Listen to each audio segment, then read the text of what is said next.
It really doesn't get much better than that, does it? Free, of course, and My Brother Jake, and we opened it up with something that perhaps does get a little bit better. Led Zeppelin, of course, and A Whole Lot of Love. I was thinking while that was on, is Whole Lot of Love the sexiest track ever? I mean, if you think about it, the riff in that is just makes you want to move in a very seductive way, and the lyrics, Plant's lyrics, oh boy, they're very ambiguously rude, aren't they? They really are. My guest, Mr. Derek Shelmerdine, sitting opposite me, and he's nodding away, but I haven't faded his mic up yet, so let me just do that. Derek, welcome, good evening, and welcome to Meridian once again. Thanks, David. It's great to be back, mate. What do you think about the Zepp track? I mean, apart from the fact that it's absolutely fantastic, and everyone knows it's fantastic, but how do you feel on the kind of the pantheon of sexy songs? Well, I think it's great in that sense, but I think it's also one of rock and roll's most beautiful ironies. In the sense of, for a lot of the 70s, a big band version, based on the CCS version, was actually used by Top of the Pops. It was indeed, a singles program. And Led Zeppelin hated singles. Well, they pretended to hate them. That one was actually released in the UK and withdrawn, and Atlantic reused the number, which is interesting. But they did release singles in the States, but I think that's a beautiful irony. I've got Black Dog on a single, so that I don't know whether it was a US import or whether it was released over. I just bought it. I saw it for sale, bought it. You know, it was brand new. It wasn't like in the second-hand edition. Well, or certainly in like America that. they had a lot of singles, and one or two. That one was certainly pressed up and sort of escaped rather than was released. Yeah, but it is one of life's good songs. It certainly is. It really is. You can't, even the bit in the middle, which I don't quite. I mean, I understand what they're saying, but you kind of think if they just knocked that down a little bit, you'd have this constant gorgeous riff going all the way through it. But hey, what a wonderful song. Anyway, let's move on a little bit. Our musical historian, Mr. Derek Shelmerdine. I'm so pleased he's here with us because I love it when Derek comes in. It's always such a fascinating half an hour or so. We get to know so much. We hear some fantastic music that perhaps I wouldn't have played, perhaps nobody else would have played. Who knows? Because Derek's got this kind of mind of that is full and crammed of musical knowledge that goes back to probably the mid 40s, something like that, perhaps even earlier, I don't know, but he always comes up with something. And this week we're doing, or this month I should say, we're doing the origins of the singer-songwriter. Derek. Yeah, well, I mean, it's an interesting one. I mean, with rock and roll and roots, you know, we say it goes back decades and 100 years. With singer-songwriters, really, it goes back a good 1,000 years. You know, back in Europe particularly, to the minstrel, the itinerant sort of minstrel tradition. And in fact, one of our kings of England owes his very life to a minstrel. Richard I was captured and being held prisoner in a castle in France, and as the legend goes, a guy called Blondel de Nesle sang one of the songs that he knew they both knew. There are various accounts of how that went, but in essence, he located the presence of Richard I via singing a song and having the good king sing a verse back in recognition. So, you know, the whole tradition of singer-songwriters really does go back. And then, you know, we are hundreds and hundreds of years before any kind of recording. Can I say, how do you actually define a singer-songwriter? And does it have to be a lone individual? No, I think that's an interesting one. When I was sort of thinking through all this, there are so many angles that you can look at. I mean, you've got singer-songwriters who work more inside the confines of a band. You look at someone like Ray Davies of the Kinks. I mean, you know, by any definition of the word, the guy's got to be considered to be a singer-songwriter. I mean, I was thinking more along the lines of, say, Neil Young, which obviously he's got a solo career, which is completely solo, and then he's got, obviously, with stuff that he does like with Crazy Horse, that kind of thing. Absolutely. But he's still very much a singer-songwriter, isn't he? Absolutely. I mean, you know, he started out in the Sultans, Buffalo Springfield, Crosby, Stills and Nash, where he seemed to spend just about as much time with them, even when he's not credited. But exactly, I mean, he's very much a singer-songwriter. I mean, we often tend to think of people like Harry Chapin, Warren Zevon as the classic, Jackson Browne as the sort of classic singer-songwriters. But I think there's a lot of scope for suggesting that just because people work in a band, or they're not necessarily associated or generally thought of as singer-songwriters, I think they very much fall into that class. And it's really, I think, when recordings, as we said last time, I think, arrived around the 1920s. So from then on, we've got a history of the music building up, and some of the early sort of folk people and blues people acted as a bridge between the old oral tradition and what we'd now consider to be the singer-songwriters. I mean, people like Pete Seeger, Woody Guthrie, they were very much out there. They performed in a group together. Pete Seeger went on to the Weavers, so again, I mean, Pete Seeger, by any stretch of the imagination, is one of life's singer-songwriters and banjo enthusiast, which I think is a brilliant instrument. But if you think about the blues particularly, I mean, people like Leadbelly crossed over because they were classed as sort of folk blues. Rock Island Line kick-started British rock and roll with Lonnie Donegan. It sort of goes back to that. He recorded that a few times around the 30s, 40s. But I think Robert Johnson is one of the key players in that area.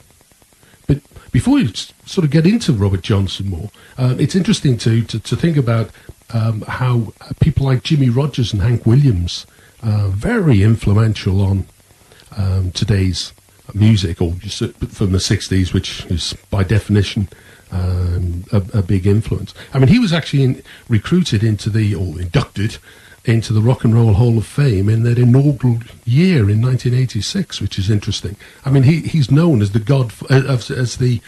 grandfather of country music, and his rock and roll credentials get him into the 2 years before the Beatles were inducted in the same induction that included Little Richard, Elvis Presley, and Jerry Lee Lewis. Should we hear one of those originals now then? Yeah, I think so. I think Robert Johnson would be great. He and Ed recorded 29 songs in 2 recording sessions. So when we're going to play a song called Crossroad Blues? When was this recorded? Well, this was actually recorded on the 27th of November, 1936. So a while ago. Yeah, in the Gunter Hotel in San Antonio. And he did 2 recording sessions, a 2-day session and a 3-day session in Dallas at the Brunswick Building. This is Robert Johnson and the Crossroad Blues. Robert Johnson there and the Crossroad Blues, sounding a tad different to the way that Cream did it a few years later, but still sounding just so, it's punchy, isn't it? Yeah, absolutely. I mean, the Cream version, that is absolutely unbelievable. Yeah. And he is very much seen as, is hailed by everybody as the word icon's bandied around a lot, but I think Robert Johnson is one of the people you really could use the word Eric Clapton thinks that Robert Johnson is God, doesn't he? Exactly. He does. Yeah. Exactly. So obviously it's Robert Johnson back in the 30s. Then we're going to move on a little bit. We're going up to the 50s now. Well, that's right. I mean, what sort of happened with rock and roll was that the professional songwriting teams got involved. I mean, the UK tend to be referred to as Tin Pan Alley in Denmark Street in Soho. And America, there was a famous Brill Building named after a tailor's down the bottom. But Brill Building became synonymous with songwriting teams like Goffin and King. And if you look at Lieber and Stoller wrote an awful lot of Elvis's stuff, and the Coasters, the Robins. The music then was very much moving into these professional teams. But they themselves, you look at Goffin and King, Carole King, Tapestry album, one of the most famous singer-songwriter albums to come out. So even amongst the professional teams, some of them would break out and write their own stuff as well. And a lot of the 50s rock and roll stars used to write a lot of their own material. You don't often tend to think of that. I mean, you don't tend to think of Billy Fury as being a songwriter. But, from the UK stuff, he wrote an awful lot of his own stuff, as did Tommy Steele. Yeah, and did they write it for themselves or for other performers? Well, what's interesting is most of these guys are writing it for themselves. They weren't covered as much. I think that's one of the big differences. I mean, when you get to people like Lennon McCartney, who again, I'd argue were singer-songwriters, because they might have worked in the confines of a group, but they moved off and wrote their own stuff. But I think people like Tommy Steele, lesser extent Chuck Berry. Chuck Berry, a lot of people covered his stuff, and he wrote an awful lot of it. Larry Williams, another one of this era. Beatles covered a couple of his songs. So you've got this great match between people who are singer-songwriters writing for lots of other people who are writing for themselves, and very often a mixture of both of them.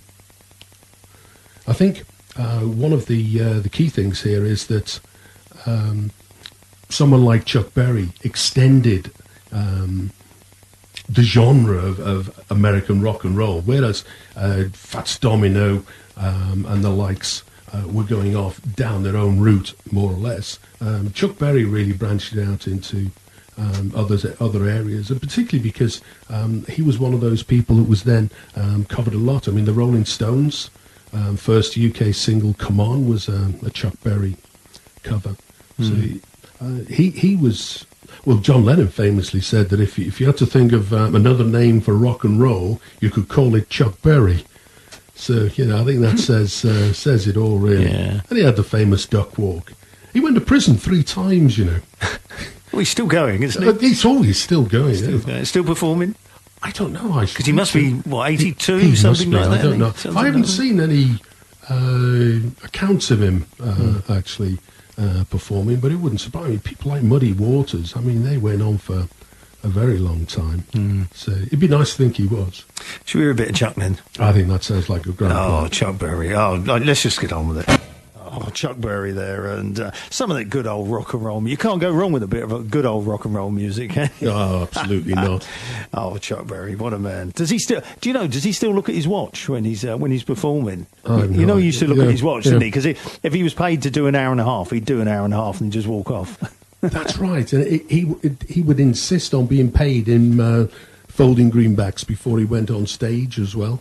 I don't blame him, because he used to get ripped off left, right and centre, didn't he? Yeah. Well, it was the way in the 50s and 60s. I mean, it was a very different world.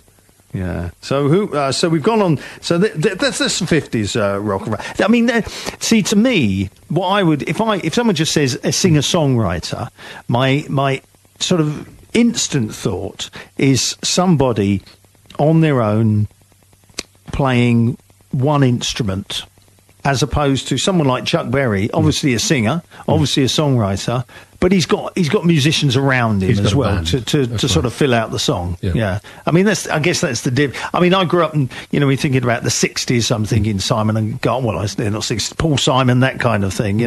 Neil Young, that kind of thing. Well, if you think about the way the early 60s started to develop, I mean, there was a lot going on in the world in the 60s. I mean, the Vietnam War was starting to come together in the early 60s. It actually kicked off when the French were lost at Dien Bien Phu in 56.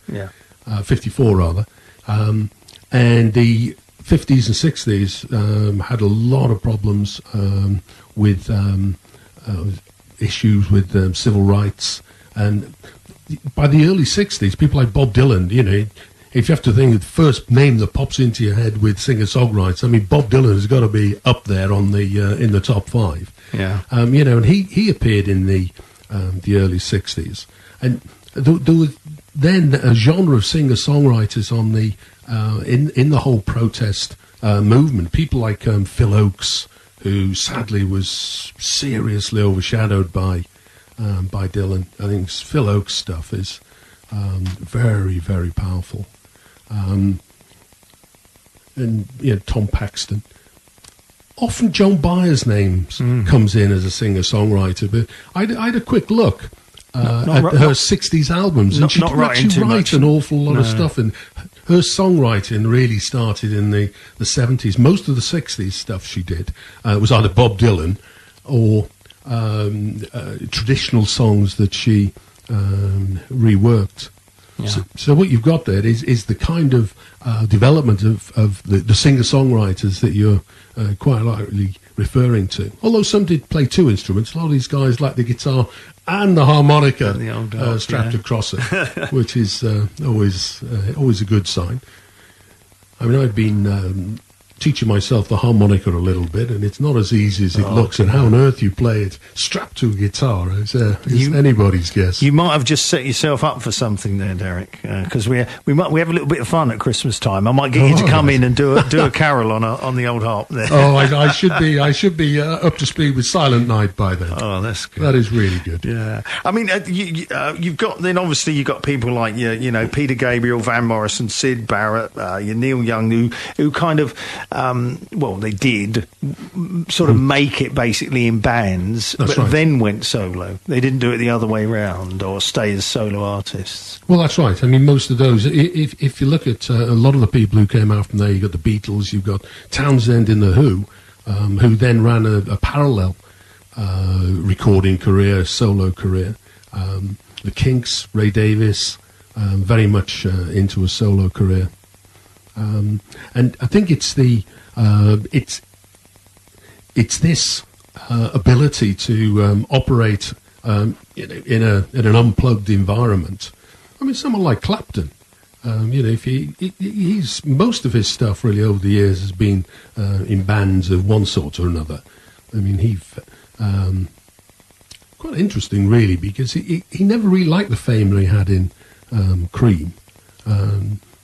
Blind Faith never really got out of third gear, and he tried to hide in the back of the band with Delaney and Bonnie, and that didn't really work either. And then when he came out of the isolation, as it were, he very much went into the solo area, often with bands behind him. But he did do quite a lot of stuff on a solo basis. So I think you've got this all the time. You've got this duality of singer-songwriters who operate in bands and who also perform very effective on a solo basis. And of course, I mean, Clapton was I think he was the first one to do the Unplugged, wasn't he? The Unplugged series of CDs. Yeah. I'm sure it was him who did the first one, wasn't it? Probably was the first. It was certainly one of the earliest, if it wasn't. Yeah, it's early. What was that? Early 90s, something like that. Yeah, I should think so. Maybe late 80s. Yeah. Yeah. Sorry. No, you go. You carry on. No, I was just going to say. I mean, Lou Reed, I should think, deserves a strong mention in this sort of area of people who've come out of bands, because he very much started in a band. Obviously, the Velvet Underground, one of the most influential of the 60s bands, sort of New York's answer to what was going on the West Coast. And he moved off into. Although his music was a lot darker than a lot of the other that was going on. A lot of it based in drugs and all kinds of soft belly. Would Lou Reed have ever been one of the guys who would just stand up there with a guitar on his own? Probably not, actually. It's hard to imagine Lou Reed. Thinking about it, it's hard to imagine Lou Reed as a solo performer. Yeah. But not necessarily because his music's dark. You take someone like Leonard Cohen, again, classic stand-up there guy on his own. His music is pretty dark. It's like Bird on the Wire. Yeah. That really gets a bit little walk on the wild side. Yes, which written in Wimbledon. Every time anyone mentions that, I have to say. It's just so weird. You think of that album and everything, and you think, yes, it was written. I don't know if it was recorded in Wimbledon, but it was certainly written in Wimbledon. Let's have a bit more music. Who are we going to do now, then, Derek?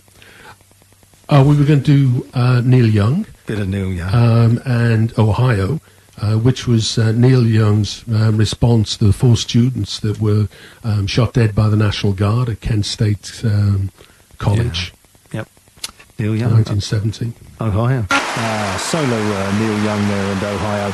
Derek, I'm just so familiar with the Ohio version with the Crosby, Stills and Nash as well. Young, yeah. I'm not so familiar with that one, but it's a lovely song. Yeah, he's a nice example there of a song that started out as a band, as it were. Yeah. And the songwriter himself took it on solo version there. I mean, that was the culmination of 4 days of riots at Kent State University, and on the 4th of May 1970, the National Guard decided that they'd fire into the crowd, and 4 students were killed. Yeah. So it really reached one of the darkest moments of the Vietnam protests. Of course, Neil Young obviously is Canadian, but we say he's kind of on that side of the water. Then, of course, moving over here, we got people like Cat Stevens, John Martin, exactly, bit of Donovan, that kind of thing. Yeah, I mean, Cat Stevens, I think, is a really interesting character. I mean, he got into all kinds of things.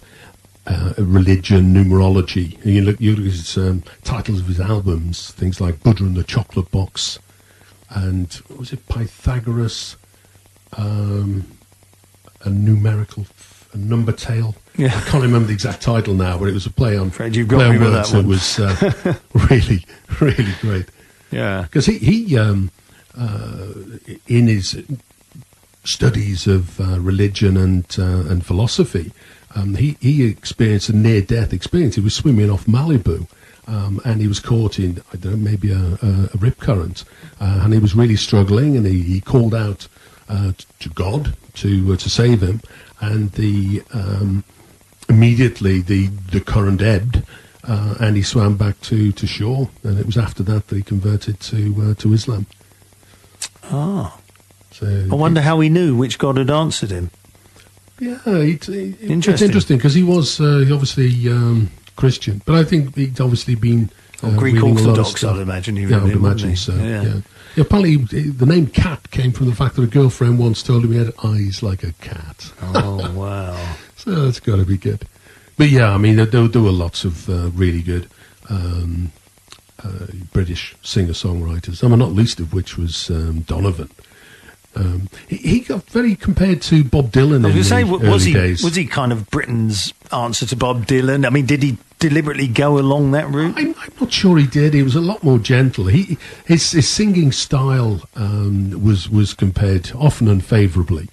But he also idolised Woody Guthrie, as did Bob Dylan. And Woody Guthrie's guitar famously had "This Machine Kills Fascists" written across it. And if you look at some of the early Donovan pictures, his guitar's got "This Machine Kills," but doesn't actually specify who it kills. Yeah, exactly. But no, he was his real success came after Mickey Most took over the production. But he did a lot of good stuff. I remember he started out, he did 3 consecutive appearances on Ready, Steady, Go that really kick-started his career. Yeah. But I think he's one of those artists, certainly for me, I enjoy a lot more now in retrospect. You know, you listen to his albums and stuff then. And he wasn't really, I don't think, trying to copy Dylan. I think it's just that his vocal style was a little bit similar. And Dylan was just a phenomenon in the mid-60s. Early mid-60s, that he just got compared so much to him. Let's give old Donovan a go. This is pretty obvious. Sunshine Superman. Donovan there. He's got a great voice, I think, Donovan. Sunshine Superman. Yeah, I think he's so good. Yeah. A lot of his stuff, I think, bears a lot of listening to. Time's really flying by. It's 10 to 9 already. We're going to move on and we can do one more, aren't we? Yeah. I mean, now we moved into the 70s, and a lot of the singer-songwriters now, people like Harry Chapin, Warren Zevon, John Prine, they were very much storytellers. Harry Chapin's got some great songs about midnight cafes and tailors, and usually they don't go well, his stories, I've noticed. The Taxi, for anybody who remembers the Taxi one, tells the story of when he picked up an old girlfriend, and they'd been childhood sweethearts, and they'd both been very ambitious, and she'd been very successful as an actress, and he was going to fly, and he was flying now in his taxi, and he did write a sequel to it called, spookily enough, sequel, which I thought was quite clever. Oh, brilliant. But, you know, on the English side, you've got people like Elton John, David Bowie, obviously, wrote most of his own stuff, Elvis Costello. So there's lots of... And you can see there where they're moving... people like Elvis Costello are really moving into the next genre of singer-songwriters. And again, he started... Well, he didn't technically start out in bands. He was in folk duos and all kinds of stuff. He's another one of those guys that was around a long time before he ever hit the big time. And Elton John discovered his buddy through an ad in, I think it was NME. What it was, I forget which record label it was now. But a record label was planning to put a band together, and they advertised for people. And Bernie Taupin and Elton John applied, and presumably the other people who applied weren't all that good. So the record label guy put them together, and they became one of the most successful songwriting teams of the era. Ever, really? Yeah, absolutely. Good stuff. Oh, yes. I've never played this next guy before. Frank Zappa. Yeah. One of my all-time absolute favourites. And we've got a track. It's a great. I mean, the title alone's worth playing. And it's "What's the Ugliest Part of Your Body?" And it lasts 1 minute and 3 seconds. So I guess it's not that ugly. No, it's really good. This is from his album "We're Only In It for the Money," which was one of his earliest third Verve albums. And the beginning of this song's got a doo-wop feel to it, because Zappa was really into doo-wop, and it was the album that preceded, and another one. It preceded the Reuben and the Jets album, which was a doo-wop, absolutely not a parody. I mean, Zappa is not parodying doo-wop. He loved it, absolutely loved it, because he bought his first recording studio from Pal Studio, and he called it Studio Z, and he recorded a lot of actual doo-wop there. He recorded a later incarnation of Earth Angel, I know what you mean. Yeah, can't think of the name. Not Frankie Lyman. I know what you mean. Was the Penguins. Oh, right, okay, yeah. Okay, look, we'll have to give this a go. I'm afraid time is catching up with us. We got 5 to 9. As usual, Derek, it's been an absolute hoot having you in. Loved it, mate. You'll be back sometime next month, won't you, in March? Perfect, yeah. And looking forward to it already. We'll have a little chat about what we're going to do. Yeah, sounds Brilliant. Great. For the next 1 minute and 3 seconds, bit of Frank Zappa. Typical Frank Zappa there. Absolutely brilliant. Yeah, I suppose you either get it, or do you listen to that for the lyrics? Oh, it's a combination of all kinds of things, really, with Zappa. Yeah. You know, he's got so much going on. And he plays with phenomenal musicians. I mean, very, very talented musicians. Yeah. I mean, he was a great guitarist. He was a fantastic guitarist, wasn't he? Absolutely. He started life as a drummer. Did he really? Yeah. And he's a great guitarist. Yeah. Derek, like I said, absolutely fantastic having you on again. You'll be back sometime next month, and we'll do it all again with a different subject. Exactly. Well, there's loads of subjects out God, it's endless, I hope. Infinite. Derek, many thanks.